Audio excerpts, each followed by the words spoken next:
फर्जीवाड़ा तो हुआ है, ये तो मानते हैं कि हुआ तो है, लेकिन उस फर्जीवाड़े के शिकार हमारे बच्चे हुए। हमारे बच्चों की तो गलती नहीं रही थी ना, सिस्टम की गलती थी, सिस्टम को संभालना था। किरोड़ी लाल जी को ये भर्ती जब हुई थी उस दिन पता नहीं था कि इसमें फर्जीवाड़ा हुआ है। जगह जगह आंदोलन करते थे ना किरोड़ी लाल जी, तो उसी दिन आंदोलन क्यों नहीं किया इन्होंने। बेनीवाल जी के बारे में तो क्या ही कहा जाए, उनको मिला है मोटा फंड, वो तो पैसों के चक्कर में यहाँ रद्दी गैंग लेके बैठे थे। आज कोई गलती करे नहीं, सुप्रीम कोर्ट कौन जाओ न्याय वास्ता है। सुप्रीम कोर्ट अन्याय करे तो हम क्या करें, बोलो न्याय है ही नहीं, क्यों सुप्रीम कोर्ट तो बिक चुकी है। अब तक सरकार की नाकामी हमें क्यों थोपी जा रही है? अगर आपकी नाकामी है उसकी सजा हमें क्यों दी जा रही है? आपकी नाकामी की सजा हमारे निर्दोष बच्चों को क्यों दी जा रही है? इन्होंने किसी जांच एजेंसी से जांच नहीं कराई, किसी दूसरे अधिकारी से कोई जांच नहीं कराई, एक भी अधिकारी ने अब तक कोई इस्तीफा नहीं दिया है। एसआई भर्ती 2021 को बड़े पैमाने पर राजस्थान में फर्जीवाड़ा पाया गया था, जिसको लेकर लंबी पड़ताल भी चली थी। हाईकोर्ट से लेकर फर्स्ट बेंच और सेकंड बेंच के बाद में मामला सुप्रीम कोर्ट में पहुंचा और इस भर्ती को पूरी तरह से रद्द करार दिया। लेकिन जो इस भर्ती में जो सिलेक्टेड हुए हैं अभ्यर्थी, उनके परिजन धरने पर बैठे हैं। आज जयपुर के शहीद स्मारक, मेरे पीछे आप तस्वीरों में आप साफ देख सकते हैं, जहाँ पर राजस्थान से हर एक कोने से, हर एक जिले से लोग पहुंचे हैं। अभ्यर्थी भी पहुंचे एक साइड में, लेकिन उनके परिजन भी यहाँ पर पहुंचे हैं। उन लोगों से मैं बातचीत करूंगा जो वहाँ पर बैठे हैं, उनके परिजन। क्या कुछ ये मामला है, अब आगे क्या उम्मीदें हैं, क्योंकि सरकार की तो सरकार ने इस भर्ती को रद्द नहीं करने का आग्रह किया था, लेकिन इस भर्ती में फर्जीवाड़ा पाया गया था, जिसको लेकर इस भर्ती को रद्द करा दिया। मेरे साथ यहाँ कुछ परिजन बैठे हैं, इनसे मैं बात कर लेता हूँ। माता जी, क्या नाम है आपका? मेरा नाम नीतू सिंह है। कहाँ से आए आप? मैं बस्सी तहसील से हूँ।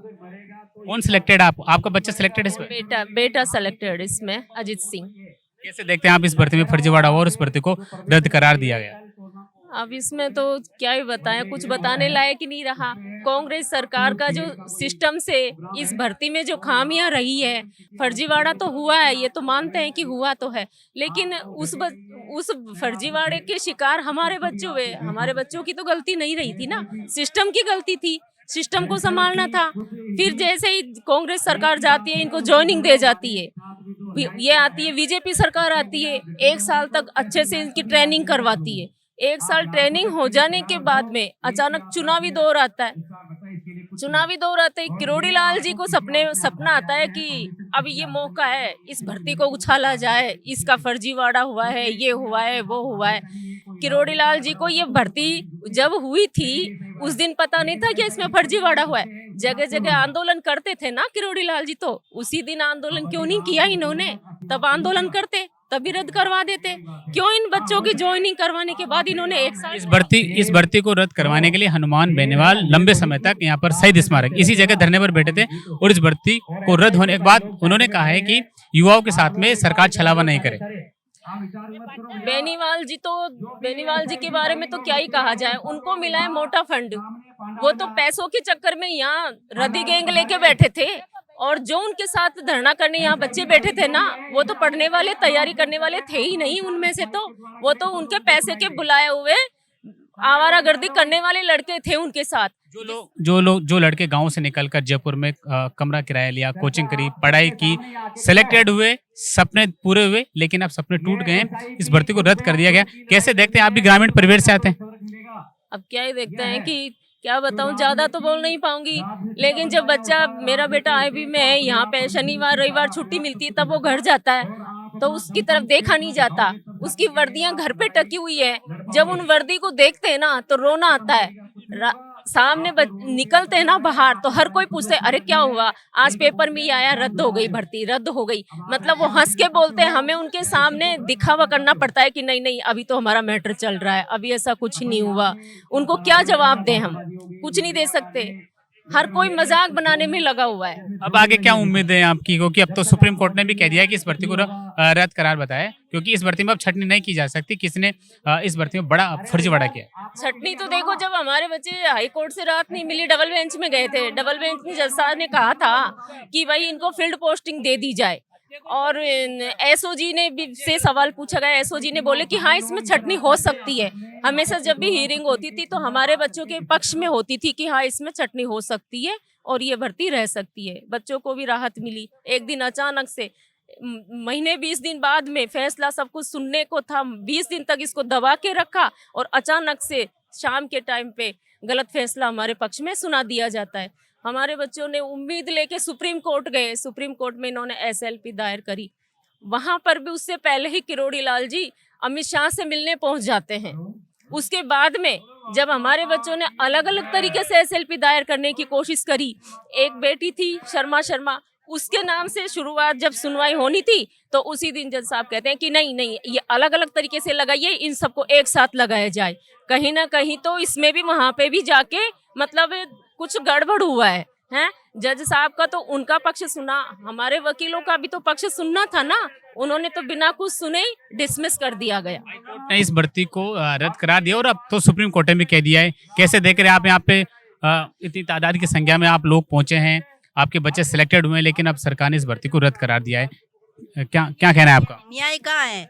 आज कोई गलती करे नहीं, सुप्रीम कोर्ट कौन जाओ न्याय वास्ता है।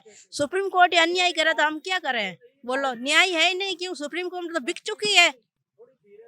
सुप्रीम कोर्ट है कहाँ? बिक चुकी। सुप्रीम कोर्ट बिक सकी, विजय भी बिक सकी, कुछ नहीं रिया ला रहा था। हमें तो बैठा हूँ, जीव तो नहीं हिला दो, रोवा हम और कहीं करो। बच्चन कहीं आज बूढ़ा माँ बाप पढ़ा लिखा के खट्टी छाछ बेच गया के बच्चन पढ़ाया, सब्जी बेच के पढ़ाया। आज दिन मन आ कंडीशन वही बच्चा पगो मत खड़ा होया था। ईमानदारी क्या करो हमें? यहाँ जीव तो नहीं हिला दो और कुछ नहीं। सरकार तो कहती है कि जीरो टॉलरेंस की नीति पर काम करेंगे, भ्रष्टाचारी को छोड़ेंगे नहीं, सरकार ये कहती है। भ्रष्टाचारी आप जांच करो ना, जांच करो। लेकिन कर तो नहीं रही। यहाँ तो निर्दोष बच्चों को और दोषी बच्चों को दोनों को ही एक जैसी सजा दे दी है ना। भाई हमारे बच्चों को आप फील्ड में आने देते और जो इसमें फर्जी थे इनके फील्ड में उनको पकड़वाने में हमारे बच्चे कहीं ना कहीं जरूर इनका साथ देते। और अब भी ऐसी कोई जांच एजेंसी नहीं है कि जो फर्जियों को नहीं पकड़ सकती है। भाई साहब एक हाथ में तख्ती लेके खड़े हैं, बैठे हैं, उसमें एक बैनर में जिसमें लिखा है ईमानदार को सजा, वो चोर को मान नहीं चलेगा। यानी कि इस भर्ती में बड़ी तरीके से फर्जीवाड़ा सामने आए, लेकिन इनमें उन निर्दोष जो अभ्यर्थियों का भी कोई गुनाह नहीं है जिन्होंने ईमानदारी से पेपर दिया और परीक्षा पास की। लेकिन आज इनके परिजन यहाँ पर धरने पर बैठने को मजबूर हो गए। सर क्या नाम है आपका? बसंतलाल यादव। कहाँ से आए आप? सांगानेर से। इस भर्ती को रद्द करार दिया गया है, अब क्या आखिर आपकी आगे क्या उम्मीद है? सरो ये हमारी उम्मीदें तोड़ दी गई है। हम सरकार से अनुरोध करते हैं, आपने अभी तक एक भी चोर को सजा नहीं दिलाई और जब तक आप चोरों को सजा नहीं दिलाते हो जब तक हमारी भर्ती को यथावत रखे। अगर हमारे बच्चे कोई चोर है, हम नॉर्को टेस्ट देने के लिए तैयार हैं, हमारे बच्चे तैयार हैं, एफिडेविट लेके तैयार हैं, हम अभी आपको दे सकते हैं। हमारे बच्चे बोल रहे हैं हम ईमानदार है और हम बोल रहे हैं हमारे बच्चे ईमानदार है। नार्को टेस्ट कराओ, कोई भी टेस्ट कराओ, अब तक सरकार की नाकामी हमें क्यों थोपी जा रही है? अगर आपकी नाकामी है उसकी सजा हमें क्यों दी जा रही है? आपकी नाकामी की सजा हमारे निर्दोष बच्चों को क्यों दी जा रही है? लेकिन अब तो हाईकोर्ट ने भी कह दिया है इस भर्ती को रद्द करने के लिए, और अब तो सुप्रीम कोर्ट ने भी इस भर्ती को रद्द करने के लिए करार बताया। कोर्ट ने कहा है, वो सरकार ने जो तथ्य पेश किए हैं, सरकार ने गलत तथ्य पेश किए हैं। अभी तक सरकार का कोई भी अधिकारी ये नहीं कहा है कि मैं इसमें जांच करने में असक्षम हूं और मैं इस्तीफा देता हूं। आज दिन तक कोई भी सरकार का अधिकारी, एक भी अधिकारी इसमें इस्तीफा नहीं दिया है जांच में। अगर एक जांच एजेंसी इसमें फेल होती है, आप दूसरी जांच एजेंसी से जांच करा सकते हो। इन्होंने किसी जांच एजेंसी से जांच नहीं कराई, किसी दूसरे अधिकारी से कोई जांच नहीं कराई। एक भी अधिकारी ने अब तक कोई इस्तीफा नहीं दिया है कि इसमें आगे क्या रणनीति रहने वाली है। हमारी एक ही रणनीति है और हमारी सरकार से यही मांग है, हम जब तक धरना देंगे जब तक हमारे बच्चों को न्याय नहीं मिलेगा। क्या हमारे सभी बच्चे इसमें चोर हैं? हो सकता है 2 हो, 5 हो, 10 हो, 50 हो, 100 हो, जो दोषी है उनको सजा दो, लेकिन बच्चा एक भी निर्दोष है तो उनको नौकरी मिलनी चाहिए। ऐसा ही भर्ती में फर्जीवाड़ा मुख्य रूप से बड़े पैमाने पर नजर आता है, जिसमें इस भर्ती में कांग्रेस सरकार में जो आरपीएससी के सदस्य थे बाबूलाल कटारिया से लेकर इसमें तमाम जो अधिकारी थे वो भी पेपर लीक में लिप्त पाए गए थे। इसी तथ्यों को आधार मानकर सुप्रीम कोर्ट ने और हाईकोर्ट ने इस भर्ती को रद्द करार माना है। अंकल जो मेरे साथ बैठे हैं मैं और इनसे बात कर लेता हूँ। क्या नाम आपका? मगजी मकाराम सांकला। कहाँ से आए आप? जोधपुर से। इस भर्ती को रद्द करा दिया गया है, कैसे देख रहे हैं? नहीं, भर्ती को रद्द नहीं करनी है। हम यहाँ आके बैठे किस लिए? हमारे देखो, तुम समझते हो कि आज तुम भी कोई अच्छे पोस्ट में तो हो, तुम्हारे रिश्तेदार कितने खुश होते हैं, और एकदम पोस्ट तुम बाहर निकाल दो जब, अरे ये क्या हो गया, और हत्याली हत्या होगी, किसने हत्या करे ना, हत्याली हत्या होगी। तो हमारे जो परिवार में खुशियां हुई कि अरे हमारी लड़की है ऐसा ही थानेदार, और जोधपुरी है, कोटे में ज्वाइनिंग है।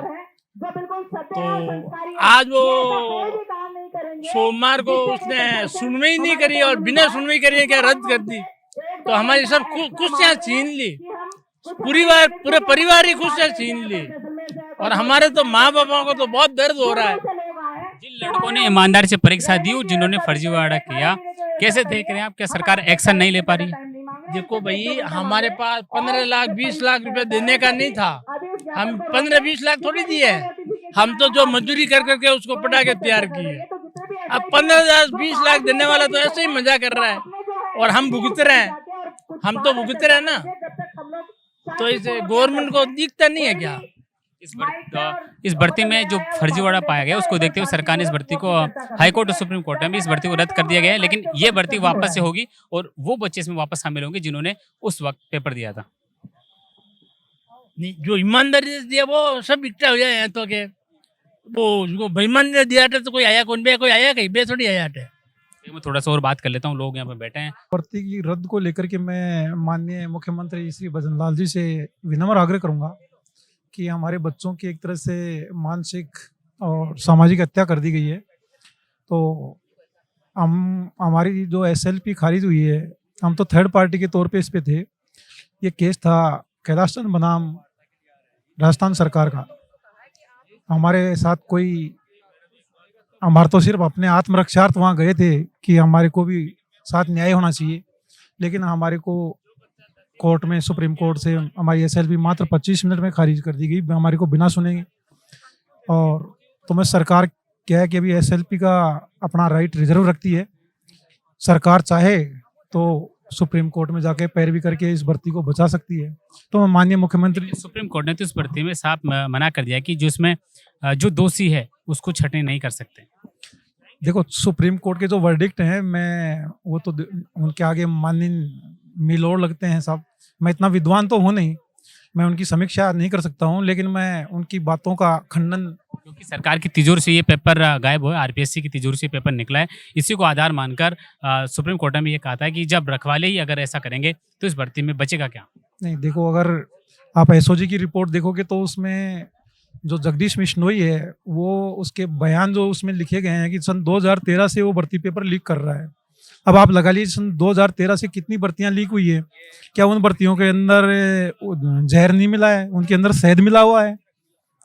जगदीश बिश्नोई ने उनमें शहद मिलाया है और इस भर्ती के अंदर उसने जहर मिला दिया क्या? तो वो तो सारी भर्तियां अगर दूषित है तो सारी दूषित हैं। आप सारों को रद्द कर दीजिए, हम 2013 से अभी तक की सारी भर्तियां रद्द कर दीजिए, हम मान लेते हैं, चलो ठीक है, कोई दिक्कत नहीं है। लेकिन सिर्फ एक भर्ती को मोहरा बना करके आज इस भर्ती पर एक और फैसला है कि इस भर्ती को तो रद्द तो कर दिया है, लेकिन इस भर्ती को वापस से करवाया जाएगा। तो जिसमें जो अभ्यर्थी जिस समय जिन्होंने परीक्षा दी थी वही अभ्यर्थी इसमें वापस दोबारा परीक्षा देंगे, यानी एग्जाम में बैठेंगे। देखिए, इसमें ऐसा है कि कुछ एक अभ्यर्थी मान लो जिनकी मानसिक स्थिति सबकी बराबर नहीं होती है। 1000 आदमी है तो 1000 आदमी में कई आदमी ऐसे भी होते हैं जो जिनके घर में 10 मौत हो जाए तो भी उनके उस चीज़ का प्रभाव नहीं पड़ता है, और कई आदमी ऐसा होता है कि अगर एक कुत्ता भी मर गया तो उसको 3 दिन तक रोटी नहीं खाता है। तो एक मेंटेलिटी होती है, मानसिकता होती है इंसान की, हर आदमी की एक मानसिकता नहीं होती है। तो इस सारे बच्चे जो हैं, आज आप देख रहे हो, आप ग्राउंड में देखिए, बच्चों से मिलिए, आप इनकी मानसिक स्थिति जानिए। क्या ये बच्चे, उन फ्रेशर बच्चे जो बैठे हैं 5 साल से, ये तो 1 साल तो इन्होंने परेड किया है, ट्रेनिंग किया है, उसमें इनका चला गया, तो बोलते हैं कि आगे क्या रणनीति रहेंगी आपकी? आगे रणनीति यही है कि जो कमेटी गठित करेंगे, जो भी फैसला होगा उसके अकॉर्डिंग हम करेंगे। महिलाओं के जिनके 2 बच्चे हो गए तो वो महिलाएं वो परफॉर्म नहीं कर पाएगी जो 5 साल पहले कर सकती थी, और उनके बच्चे उनको छोड़ते नहीं, हर 10 मिनट में उनको ये कहते हैं मम्मी मम्मी, तो पढ़ाई कहाँ से करेंगे? जो रात को 2-2 बजे तक पढ़ती थी, सुबह 4-5 बजे तक उड़ जाती थी, और जिन्होंने बहुत मेहनत की है, 2-2 3-3 नौकरियां छोड़ के आई हैं, उनके साथ में घोर अन्याय है। 5 साल बाद में कैसे परफॉर्म कर पाएगी? अभी जैसे जो लड़के लगातार पढ़ाई कर रहे हैं, गाँव से बच्चे सपने लेकर शहर पहुंचते हैं, एग्जाम देते हैं, परीक्षा देते हैं, पास होते हैं, सपने बनते भी हैं, लेकिन पेपर वहीं से लीक हो जाता है जहां से पेपर बनता है। पेपर किसी ने ले गया तो उनमें उन निर्दोष अभ्यर्थियों की क्या गलती है? उन्होंने तो कुछ नहीं किया। आप 3 साल बाद में कर रहे हो कि उस टाइम कोई पेपर चोरी हो गया था और आपकी नौकरी वापस निरस्त की जा रही है, तो ये न्याय नहीं है। तो न्याय करना चाहिए सरकार को। जब 2021 में ये सब इंस्पेक्टर भर्ती परीक्षा हुई थी और इसका जो ज्वाइनिंग मिला था वो 2023 में मिला था, तो 2 साल का जो पीरियड था सरकार के पास में, पुलिस के पास में, सभी के पास में 2 साल का पीरियड था। अगर ये भर्ती इतनी दूषित थी तो इस 2 साल के पीरियड में क्यों नहीं इस भर्ती को रद्द किया गया? इनको ज्वाइनिंग क्यों दी गई? और इनको ज्वाइनिंग देने के बाद में फिर ये सारा स्कैंडल क्यों आया? क्या जांच उससे पहले नहीं हो सकती थी? क्या एसओजी उस टाइम पर नहीं थी? या एसआईटी उससे पहले गठित नहीं की जा सकती थी? इसका जो सरकार का जो फेलियर है, सिस्टम का जो फेलियर है, उसकी सजा हमारे निर्दोष बच्चों को दी जा रही है। देखिए कहीं ना कहीं इस भर्ती में जैसे कोई पटवारी रैली 1.5 साल, वीडियो में सिलेक्शन हो गया, रेलवे के 6 ट्रेल पास कर ली, आरएस प्री में पास हो गई, जिनका एकेडमिक करियर अच्छा है, गार्गी पुरस्कार मिल चुका है, अच्छा कई अवार्ड मिल चुके हैं, और उनके लिए आप कह रहे हो कि ये तो फर्जी है। तो ये मतलब सरकार की परिपक्वता नहीं है। इसमें सरकार को न्याय करना चाहिए और निर्दोषों को अवार्ड देना चाहिए। देखिए कहीं ना कहीं इस भर्ती में फर्जीवाड़ा लंबे यूँ कहें कि बड़े बड़े लोग इसमें शामिल है। आरपीएससी के सदस्य से लेकर इसमें लिप्त पाए गए और इस भर्ती को लेकर सुप्रीम कोर्ट ने रद्द करा दिया। मैम क्या नाम आपका? टीना कहाँ से आए आप? सांबरिया। इस भर्ती को लेकर क्या कुछ कहेंगे आप? ये भर्ती यथावत रहनी चाहिए, निर्दोषों को सजा ना मिले और दोषियों को सजा मिले, पूरे गुनहगार नहीं। अब तो सुप्रीम कोर्ट ने भी कह दिया है कि इस भर्ती को रद्द माना जाएगा। तो कहने से क्या होता है, मेहनत करके देखो तब पता लगे भाई मेहनत क्या होती है, कैसे भर्ती मिली है, कैसे पास की है उन्होंने, कितना क्या हुआ है, वही समझ सकते हैं जो आज नौकरी पे है। हर कोई ये नहीं समझता, वो तो दे दिए फैसला, उनका काम है फैसला देना, पर वो समझ नहीं पा रहे भाई क्या हो रहा है, अन्याय हो रहा है, न्याय नहीं हो रहा। कैसे देख रहे हैं अब आगे? क्योंकि लड़के सपने देखते, एग्जाम दिए, शहर में आके तैयारी करी, पेपर पास हुए, लेकिन जो बड़े बड़े लोग हैं, क्योंकि आरपीएससी की तिजोरी से पेपर लीक हो गया और इसमें तमाम जो निर्दोष जिन्होंने ईमानदारी से पेपर दिया उनके सपने टूट गए। लेकिन क्या लगता है कि सरकार ने सही डिसीजन लिया है, सुप्रीम कोर्ट, हाई कोर्ट? सही नहीं हो सकता, क्योंकि उनको ये भी पता है भाई पेपर लीक कहाँ से होता है, आम आदमी तो कर नहीं सकता, तो ये तो वहीं से होता है जहाँ पेपर बनता है। तो ये उनकी जिम्मेदारी, इनकी जिम्मेदारी है तैयारी करना और परीक्षा पास करना, और बाकी काम सरकार को देखना होता है। आज सुप्रीम कोर्ट ने इस भर्ती को रद्द करा दिया, लेकिन इस भर्ती पर एक और बड़ा फैसला यह है कि इस भर्ती को रद्द तो हो गई, लेकिन अब ये पेपर दोबारा होगा और इसमें वो बच्चे वापस वही बच्चे शामिल होंगे जिन्होंने दोनों पेपर दिए हों। तो उनमें वो हिम्मत नहीं रही ना, 5 साल पहले की बात है वो, आज वो बहुत आगे बढ़ चुके, उन्हें ये भी लग रहा है भाई हम काहे को न पेपर 5 साल पाचान गई, काहे को न सक ज्वाइनिंग देओ मकान यही देओ, फिर उनको 5 साल पीछे फिर वापस वहीं जाओ, तो ये नहीं हो सकता। वो उनमें मेहनत नहीं है, किसी की शादी हो गई, घर की जिम्मेदारी आ गई, तो वो जो 5 साल पहले मेहनत कर सकते थे वो अब नहीं कर सकते। वो कहीं ना कहीं इस भर्ती में फर्जीवाड़े के बाद, जिस भर्ती में हाईकोर्ट के फैसले के बाद सुप्रीम कोर्ट ने इस भर्ती को रद्द बताया, जिसके बाद जिन अभ्यर्थियों ने ईमानदारी से इस पेपर को पास किया था उनके परिजन आज शहीद स्मारक पर धरने पर बैठे और सरकार से उम्मीद कर रहे हैं कि इस भर्ती में हमारे साथ न्याय होना चाहिए, अन्याय नहीं होना चाहिए, क्योंकि इस भर्ती में उनके बेटे कोई जोधपुर से आए, कोई दौसा से आए, कोई कोटा से आए, यानी कि राजस्थान के हर कोने से परिजन यहाँ पर पहुंचे और उम्मीदें लेके सरकार के सामने यहाँ पर बैठे और सरकार से उम्मीद कर रहे हैं और अभी भी सरकार के सामने अपना पक्ष रख रहे हैं कि इस भर्ती को बहाल किया जाए। मेरे कैमरामैन सहयोगी सचिन यादव के साथ में राकेश लबानिया, गोल्डन हिंद, जयपुर।